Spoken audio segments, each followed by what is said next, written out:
Shalom, damai di hati, Bapak Ibu Saudara-saudara yang saya kasih dalam Tuhan kita Yesus Kristus. Jumpa lagi dengan saya Pendeta Feralina Lahiwu dalam channel YouTube ini. Semoga kita semua dalam keadaan yang diberkati oleh Tuhan.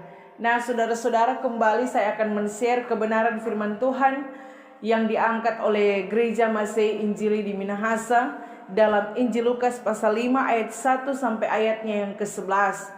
Namun sebelum kita akan membaca firman Tuhan, mari kita berdoa. Ya Tuhan Allah, saat ini kami akan membaca dan merenungkan firman-Mu.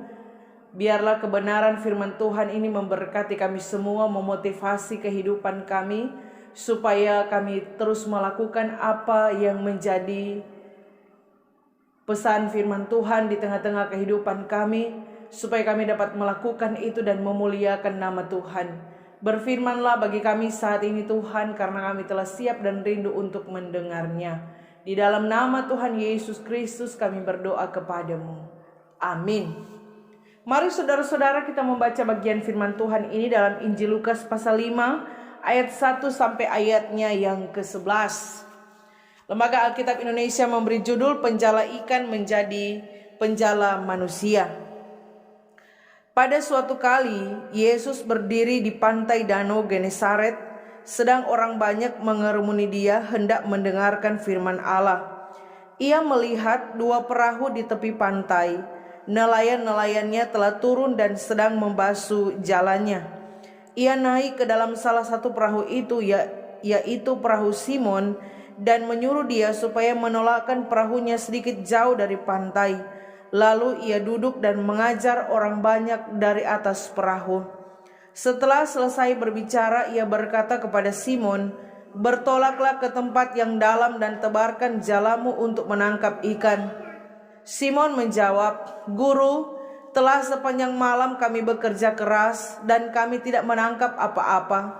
Tetapi karena engkau menyuruhnya, aku akan menebarkan jala juga." Dan setelah mereka melakukannya, mereka menangkap sejumlah besar ikan sehingga jala mereka mulai koyak.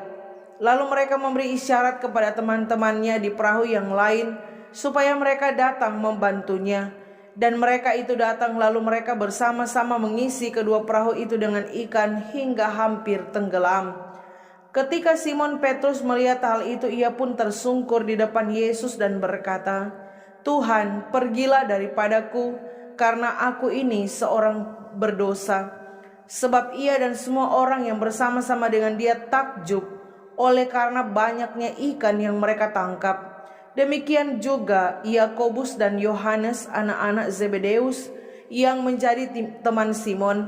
Kata Yesus kepada Simon, "Jangan takut, mulai dari sekarang engkau akan menjala manusia." Dan sesudah mereka menghela perahu-perahunya ke darat, mereka pun meninggalkan segala sesuatu lalu mengikut Yesus. Demikianlah firman Tuhan. Luar biasa saudara-saudara, di hari ini kita boleh berjumpa lagi lewat media YouTube Pendeta Feralina Lahiwu. Jangan lupa untuk terus mendukung channel ini dengan cara subscribe, like, tekan tombol lonceng, dan juga senantiasa dapat membagikan atau men-share video ini sehingga ada banyak orang yang diberkati oleh Tuhan. Bapak Ibu Saudara-saudara yang diberkati Tuhan, tema yang diangkat oleh Gereja Masih Injili di Minahasa yaitu semua orang Kristen terpanggil memberitakan Injil. Jadi semua orang Kristen, semua orang percaya terpanggil untuk memberitakan Injil. Tidak terkecuali saudara-saudara ya. Semua kita dipanggil untuk memberitakan Injil. Jadi kita dipanggil untuk memberitakan Injil, bukan dipanggil bakar lota, ya dipanggil bercerita orang pebusu, orang pejahat, orang pebesai. Tapi kita dipanggil untuk memberitakan kebenaran, memberitakan firman Allah, memberitakan Injil sehingga nama Tuhan Yesus dimuliakan, memberitakan Injil supaya ada banyak orang yang menjadi percaya kepada Tuhan Yesus. Saudara-saudara yang dikasihi dan diberkati oleh Tuhan kita Yesus Kristus, tema ini diangkat sesuai dengan pembacaan kita di saat ini, yaitu Lukas pasal 5 ayat 1 sampai ayatnya yang ke-11. Di sini dapat kita melihat di mana Yesus memilih Simon Petrus untuk menjadi muridnya. Simon Petrus dipanggil untuk menjala manusia. Saudara-saudara yang diberkati Tuhan, dalam bagian firman Tuhan ini ayat pertama dikatakan, pada suatu kali Yesus berdiri di pantai Danau Genesaret. Danau Genesaret ini adalah sebuah wilayah kecil namun subur dan berpenduduk banyak di sebelah selatan kota Kapernaum. Dan saudara-saudara, Danau Genesaret ini juga disebut dengan pantai Tiberias. Nah, di sini Yesus melihat ada 2 perahu di tepi pantai itu, saudara-saudara. Saya percaya bahwa Yesus sengaja naik di perahu Simon, karena di situ dikatakan dia melihat 2 perahu di tepi pantai dan semua nelayan-nelayan itu turun sedang membasuh jala mereka. Dan ia naik ke dalam salah satu perahu itu, yaitu perahu Simon. Tadi saya katakan bahwa saya percaya bahwa Yesus naik ke perahu Simon itu bukan kebetulan. Namun saudara yang diberkati Tuhan, Yesus sengaja naik di perahu Simon karena dia memilih Simon untuk menjadi muridnya. Saya percaya Yesus tidak pernah salah dalam memilih. Yesus tidak pernah salah ketika dia naik perahu waktu itu, saudara-saudara, di perahu Simon. Ya, bukan kebetulan ada 2 perahu dan Yesus naik di perahu Simon, tidak kebetulan. Karena memang Yesus mau memanggil Simon untuk menjadi muridnya. Matanya tertuju kepada Simon pada saat itu, sehingga yang dia naik adalah perahu Simon, bukan perahu yang satunya. Saudara yang dikasihi dan diberkati oleh Tuhan kita Yesus Kristus, sehingga dari ayat 1 sampai 3 di sini, waktu dia naik ke atas perahu, ya, dia mengajar di situ. Dia mengajar tentang hal-hal yang diberitakan saudara-saudara, tentang kebenaran. Dia mengajar orang banyak pada saat itu di tepi pantai pada saat itu, saudara-saudara. Dan dia naik di atas perahu itu, ya, dia menyuruh supaya menolakkan perahu itu sedikit jauh dari pantai, dan dia duduk dan mengajar orang banyak dari atas perahu. Saudara yang diberkati Tuhan, ternyata pengajaran, pemberitaan itu tidak hanya di mimbar gereja. Di mana saja ketika Tuhan memakai kita, bahkan di atas perahu sekalipun, kita harus memberitakan Injil. Kita harus menyatakan kebenaran. Kita harus menyampaikan firman Allah, saudara-saudara. Ya, di mana saja, kapan saja, ketika Tuhan memakai kita, kita harus memberitakan Injil. Saudara yang diberkati oleh Tuhan kita Yesus Kristus, sehingga memberitakan Injil itu tadi saya katakan, tidak hanya di mimbar gereja, tidak hanya di mimbar kolom-kolom, tapi juga pada saat ini lewat media YouTube ini dipakai Tuhan untuk menyampaikan firman Allah. Lewat media kecanggihan ilmu pengetahuan dan teknologi di saat ini dipakai Tuhan untuk memberitakan firman Tuhan. Maka dari itu saudara-saudara, ketika kita menggunakan media yang ada, baik itu YouTube, baik itu Facebook, Instagram, dan juga WhatsApp, saudara yang diberkati Tuhan, mari kita menggunakan media-media ini untuk menyampaikan firman Allah. Saya juga secara pribadi, saudara, media YouTube ini saya jadikan sebagai media untuk menyatakan kemuliaan Tuhan, untuk menyatakan kebenaran firman Tuhan, memberitakan Injil. Sehingga lewat media YouTube ini ada banyak orang diberkati, ada banyak orang bertobat dan memuliakan nama Tuhan. Maka dari itu ketika kita menggunakan media-media sosial yang ada, saudara-saudara, mari kita gunakan itu dengan bijak. Mari kita gunakan itu dengan baik. Mari kita gunakan itu dengan benar. Jangan sampai media-media yang ada kita tidak jadikan itu sebagai media untuk memberitakan firman Tuhan, tapi kita menjadikan itu sebagai media untuk banapsu, darah tinggi, ya, Ada orang berstatus di FB, saudara-saudara, pelayan Tuhan, tetapi tidak menunjukkan sikap sebagai seorang pelayan Tuhan. Ya, seorang pengkhotbah memberitakan penginjilan yang ada, saudara-saudara, memberitakan firman, berkhotbah di kolom, berkhotbah di Bipra, saudara-saudara. Tapi ketika menggunakan media sosial, ya, di Facebook, bukan berstatus tentang kebenaran firman Tuhan, menggunakan itu sebagai media untuk memberitakan Injil, tapi di Facebook, ya, so lihat ke sana semua make pelayan Tuhan reken, ya, berstatus kamari, bukan berstatus yang baik, yang bagus-bagus, berstatusnya ndak war-war, saudara-saudara, ya. So ke sana tuh memake segala rupa kebun binatang, so tulis di Facebook. Padahal orang ini adalah hamba-hamba Tuhan, pelayan-pelayan Tuhan. Mari kita menggunakan media dengan bijak. Jangan kita gunakan itu sebagai sebuah hal yang membuka celah bagi banyak orang, saudara-saudara, ya. Tapi mari kita gunakan itu dengan baik. Jadikan media sosial sebagai wadah untuk menyampaikan firman Allah, bukan menyampaikan trompe unek-unek, saudara-saudara, ya.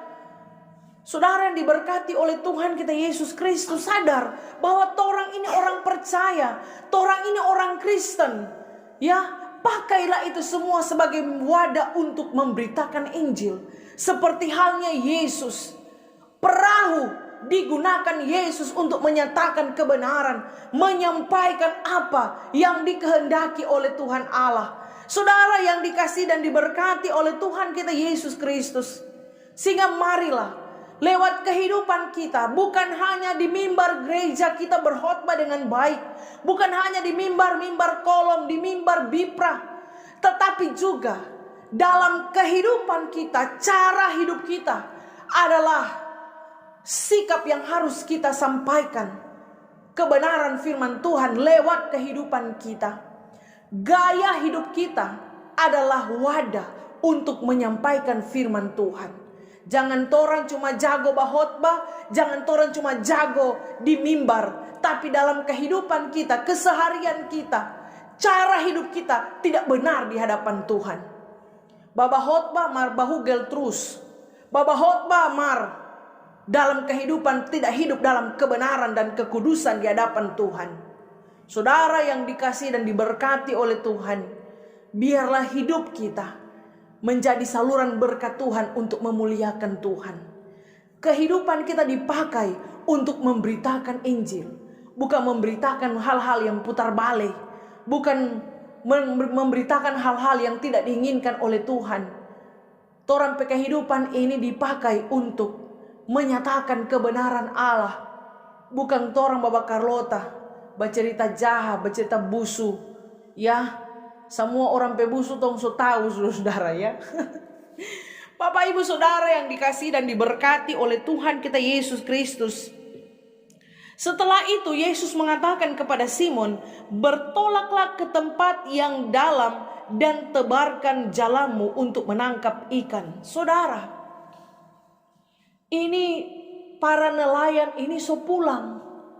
Ya, so pulang dari tengah laut, orang ada mencari, saudara. Kemudian dorang so basuh ini jala, so bersih ini jala, so mau lipat ulang kong taruh atas perahu, baru dong so pulang di rumah. Ya, tapi Yesus bilang apa Pak Simon? Bertolaklah ke tempat yang dalam dan tebarkanlah jalamu untuk menangkap ikan. Simon menjawab, "Guru, telah sepanjang malam kami bekerja keras dan kami tidak menangkap apa-apa." Simon mau bilang ke Tuhan, Pak Yesus pada saat itu bahwa ini sepanjang malam dorang so bekerja keras.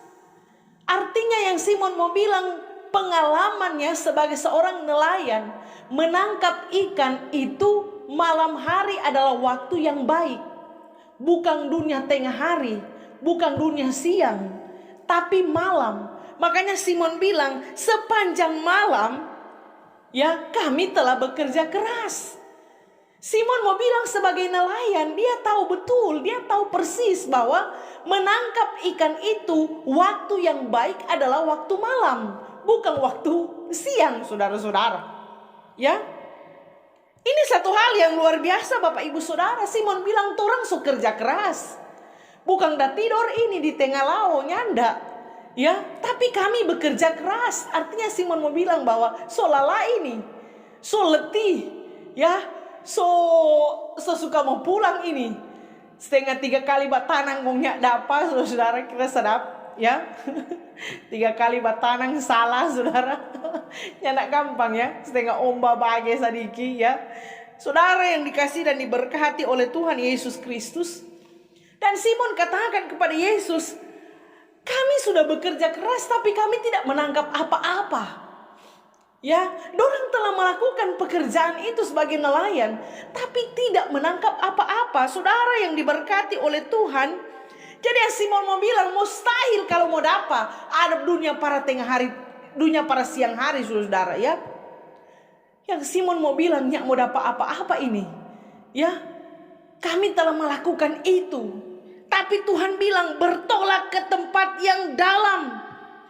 Ya, ini merupakan tantangan yang besar yang harus dihadapi oleh Simon. Bertolaklah engkau, ya. Yesus katakan, tuh, bertolaklah ke tempat yang dalam dan tebarkan jalamu untuk menangkap ikan. Tuhan so bilang pas Simon, ya, bertolak jo, kadalang jo ulang, kong tebarkan jala untuk tangkap ikan. Ya. Jadi Tuhan tahu, saudara. Simon bilang, ya, itu tadi Simon berespon. Tapi ini hal yang luar biasa, saudara, yang disampaikan oleh Simon. Ya, Simon bilang, "Tapi karena engkau menyuruhnya." Ini hal yang luar biasa. Ya. Awalnya dia mengatakan kepada Yesus, sebagai seorang nelayan dia tahu persis waktu dan keadaan yang baik untuk menangkap ikan. Sebagai seorang nelayan dia tahu bahwa telah maksimal dia kerjakan, sepanjang malam telah bekerja keras, dan mereka tidak menghasilkan apa-apa. Namun hal menarik yang dikatakan oleh Simon adalah, "Tetapi karena engkau menyuruhnya, aku akan menebarkan jala juga." Wow. Luar biasa, saudara-saudara, ya. Ini adalah sikap yang luar biasa. Ya, ini adalah pengambilan keputusan yang luar biasa. Kalau Tuhan yang suruh, ini yang Simon mau bilang bahwa karena engkau yang menyuruhnya, aku akan menebarkan jala juga. Kalau Tuhan yang suruh, orang mesti pergi, saudara. Amin. Ya, kalau Tuhan yang memerintahkan, jangan pernah baku bantah. Jangan baku bantah dengan Tuhan. Jangan pernah protes dengan Tuhan. Kalau Tuhan yang suruh, tebarkan jala, tebarkan jala. Mau dapat itu ikan, saudara. Amin. Ya, Simon awalnya boleh gagal. Ya, Simon bolehnya tidak dapat apa-apa, tidak menghasilkan apa-apa sekalipun telah bekerja keras. Namun saudara, kalau Tuhan yang suruh, di sana akan terjadi mujizat. Amin, saudara-saudara. Ya, sehingga saudara yang saya mau katakan saat ini bahwa ketika Simon menaati apa yang diperintahkan oleh Tuhan, sesungguhnya Simon akan melihat mujizat yang luar biasa. Ya, sikap Simon inilah memungkinkan terjadinya keajaiban, terjadinya mujizat. Coba kalau Simon tolak, kira-kira Simon melihat itu mujizat ikan yang banyak? Nggak mungkin, saudara, ya. Karena Simon taat, karena Simon mau menuruti apa yang diperintahkan oleh Yesus. Simon bilang, karena engkau yang menyuruhnya. Ini solala, saudara, so letih, so sepanjang malamnya tidur ini, ya, ada tangka ikannya ndak dapat. Saudara, kalau orang paling berhenti semua pulang ini, ya, nanti sebentar malam ditong tangka. Ya, saudara yang diberkati Tuhan, dalam keadaan yang demikian Simon katakan, Karena Engkau yang menyuruhnya, aku akan menebarkan jala juga. Artinya apa? Ketaatan Simon ini membawa dia menjumpai berkat yang Tuhan sediakan. Amin, saudara-saudara. Maka dari itu, saudara, kita harus hidup dalam ketaatan. Ya, ketaatan pada apa yang diperintahkan oleh Tuhan. Kalau Tuhan yang tidak suruh, jangan baking. Ya, kalau Tuhan suruh baking, jangan torang Tuhan yang tidak suruh tom baking, Tuhan suruh torang yang tidak baking, saudara-saudara. Itu nama kabal, ya.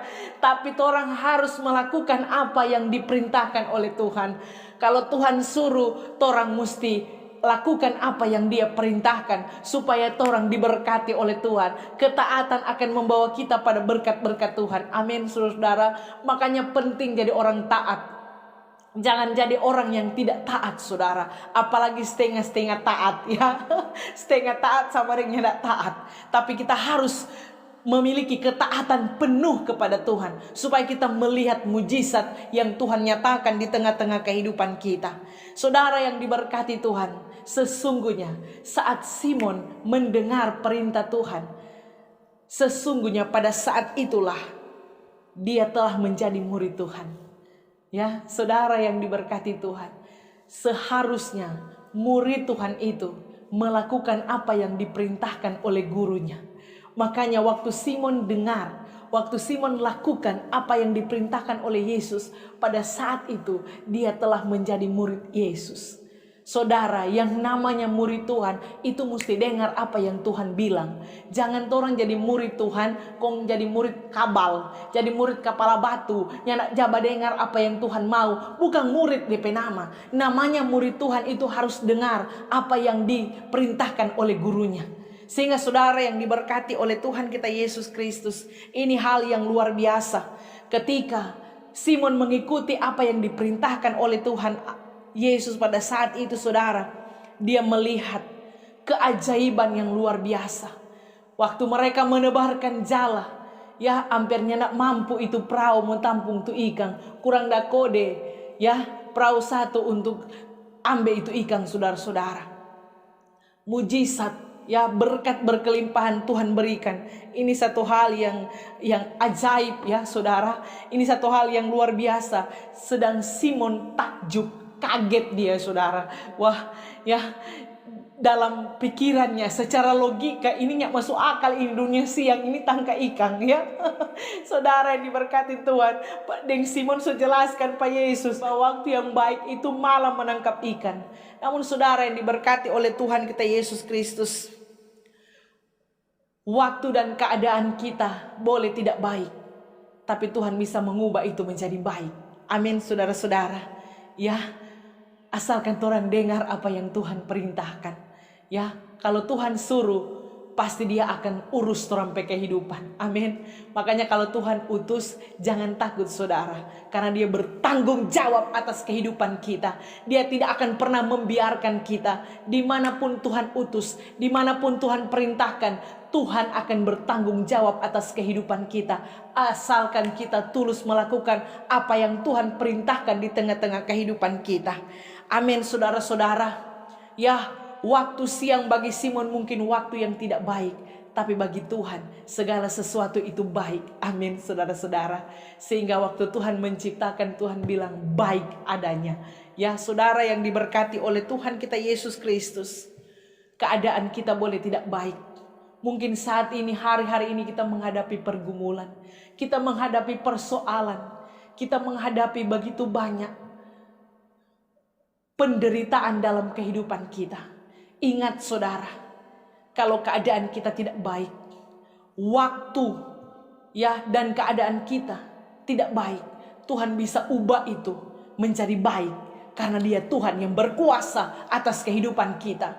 Dia menyatakan kuasa itu kepada Simon, bahwa Dia berkuasa untuk menghadirkan ikan-ikan, saudara-saudara. Dia punya kuasa memerintahkan tuh ikan-ikan itu, saudara. Ya, Tuhan ini punya kuasa, saudara. Sampai Tuhan ini berkuasa. Dia mampu memulihkan kita. Dia mampu memulihkan keadaan hidup kita. Dia mampu memulihkan keadaan rumah tangga kita. Dia mampu memulihkan keadaan keluarga kita. Dia Tuhan yang berkuasa, Tuhan yang ajaib, Tuhan yang luar biasa di tengah-tengah kehidupan kita. Maka dari itu jangan pernah takut saudara. Ya, saudara, waktu Simon takjub, dia kaget ya. Dia mengaku di hadapan Tuhan bahwa dia seorang berdosa. Yang dia mau bilang dia ini sebenarnya tidak layak saudara. Ya, tapi Simon menerima kasih karunia Tuhan. Saudara yang diberkati Tuhan. Dengan demikian Tuhan mengatakan kepada Simon, jangan takut. Mulai dari sekarang engkau akan menjala manusia. Wow, luar biasa saudara ya. Makanya judul yang diangkat penjala ikan menjadi penjala manusia. Ya, saudara, ketika menjala ikan itu ketika ditangkap dia mati saudara. Tapi ketika menjala manusia, ya, dia akan menjadi manusia yang hidup. Hidup dalam pengertian hidup untuk memuliakan nama Tuhan. Saudara yang dikasih dan diberkati oleh Tuhan kita Yesus Kristus. Ini satu hal yang luar biasa dari bagian firman Tuhan yang kita baca di saat ini.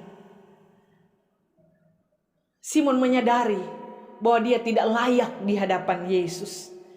Dia mengakui keilahiannya Tuhan, kedahsyatannya Allah, ya, kuasa Tuhan yang dinyatakan saat itu. Dia tahu bahwa Tuhan ini, Yesus ini punya kuasa yang luar biasa. Makanya di ayat 8, sebenarnya di ayatnya yang keempat tadi ya, ayat kelima, dia katakan guru telah sepanjang malam, tapi di ayat 8 berubah. Dia katakan, Tuhan, pergilah daripadaku karena aku ini seorang berdosa. Berubah saudara. Dia mengakui Yesus itu adalah Tuhan. Ya, Lord, ya. Dia bilang Tuhan. Dia tahu Yesus itu Tuhan, punya kuasa. Dia merasa tidak layak saudara. Tapi Yesus memanggil dia untuk menebarkan jala, artinya menjala manusia. Bukan lagi menebarkan jala menjala ikan, tapi menebarkan jala untuk menjala manusia. Ya, saudara yang dikasihi dan diberkati oleh Tuhan kita Yesus Kristus.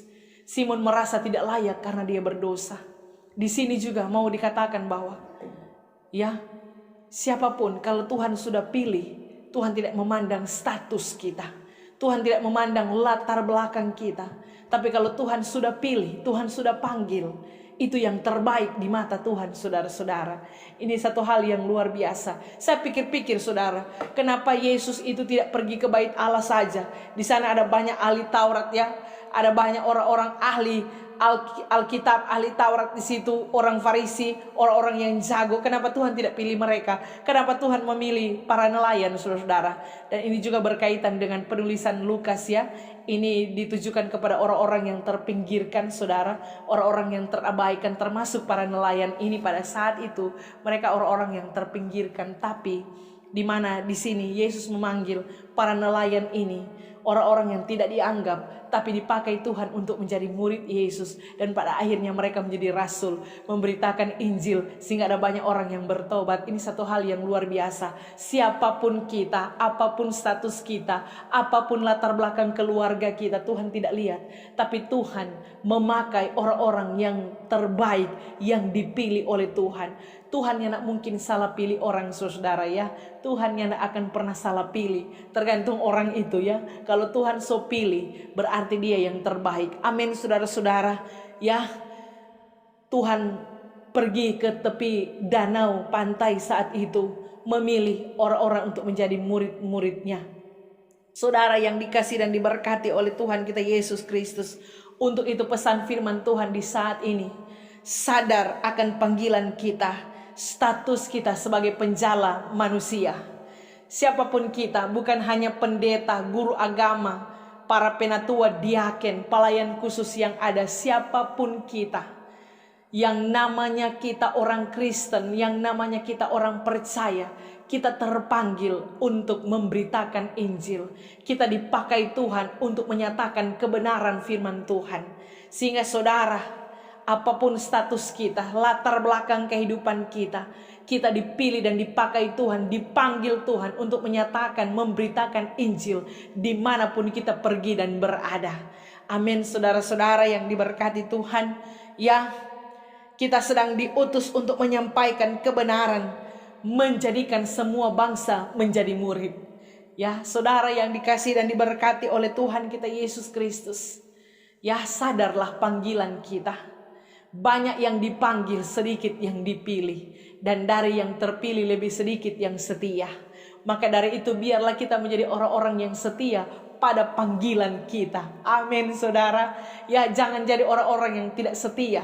Ketika kita dipanggil oleh Tuhan dalam panggilan kita, kita menjadi orang-orang yang setia. Supaya kita menerima apa yang menjadi bagian kita, yaitu berkat yang Tuhan sediakan di tengah-tengah kehidupan kita. Saudara yang diberkati Tuhan, kenapa Yesus mulai dengan menangkap ikan? Ya, karena Simon ini guys, ya, Yesus mau supaya Simon mulai belajar percaya. Ya, Yesus mau supaya Simon belajar percaya, ya, bahwa ketika dia dipanggil untuk menjadi murid Yesus, dia harus percaya kepada Yesus. Sehingga saat itu dia mengimani, dia percaya kepada Yesus, dia takjub, dia kaget, saudara, ya. Dia mengakui bahwa Yesus itu adalah Tuhan. Sehingga kenapa Yesus memulai dengan menangkap ikan? Ya, supaya Simon belajar percaya bahwa Yesus memiliki kuasa dan berkuasa. Yesus memegang kendali, saudara-saudara. Yesus mematahkan logika dengan iman. Ya, makanya orang mesti percaya. Belajar percaya kepada Tuhan, saudara. Jangan jadi orang yang tidak percaya. Jangan jadi orang yang ragu-ragu. Jangan jadi orang yang tidak mengimani Yesus dalam kehidupan kita. Orang mesti belajar percaya. Percaya sungguh kepada Tuhan, supaya orang melihat mujizat yang Tuhan nyatakan di tengah-tengah kehidupan kita. Saudara, ayat terakhir bilang begini. Dan sesudah mereka menghela perahu-perahunya ke darat, mereka pun meninggalkan segala sesuatu lalu mengikut Yesus. Meninggalkan segala sesuatu, ikut Tuhan. Artinya apa? Ini harga yang harus dibayar, adalah ketaatan. Meninggalkan, ya, meninggalkan segala sesuatu, hal-hal yang bertentangan dengan Tuhan. Torang mesti, kalau torang ikut Tuhan, torang mesti meninggalkan segala sesuatu yang bertentangan dengan Tuhan. Ada harga yang harus kita bayar saat kita ikut Tuhan, saudara. Ini harga yang dibayar oleh para murid. Mereka meninggalkan segala sesuatu ikut Tuhan. Ini harga yang harus mereka bayar. Dalam kehidupan kita juga ada harga yang mesti orang bayar saat orang ikut Tuhan. Makanya kalau orang ikut Tuhan, ikut sungguh-sungguh. Ya, saya mau ikut Yesus. Meskipun susah, meskipun sulit, meskipun menderita, itu harga yang harus orang bayar. Tetap orang ikut Tuhan. Amin, saudara. Semoga firman ini memberkati kita semua. Terpujilah nama Tuhan. Amin. Mari kita berdoa. Ya Tuhan Allah, terima kasih buat kebenaran firman-Mu yang memberkati kami di saat ini. Biarlah senantiasa kami akan memberlakukan firman-Mu dalam kehidupan kami. Berkati semua yang menyaksikan khotbah Pendeta Veralina ini. Biarlah senantiasa Tuhan lewat menyatakan kebenaran firman Tuhan ini, ada banyak orang yang memuliakan Tuhan dan diberkati. Berkatilah kehidupan mereka semua dalam segenap tugas kerja tanggung jawab bersama dengan kehidupan keluarga mereka masing-masing. Terima kasih Tuhan Yesus. Ini doa syukur sembahyang kami dalam nama Tuhan Yesus Kristus yang adalah Tuhan dan Juru Selamat kami yang hidup. Kami berdoa kepadamu. Amin. Demikianlah saudara-saudara. Sampai jumpa kembali di sesi yang berikut. Tuhan Yesus memberkati kita semua. Shalom, damai di hati.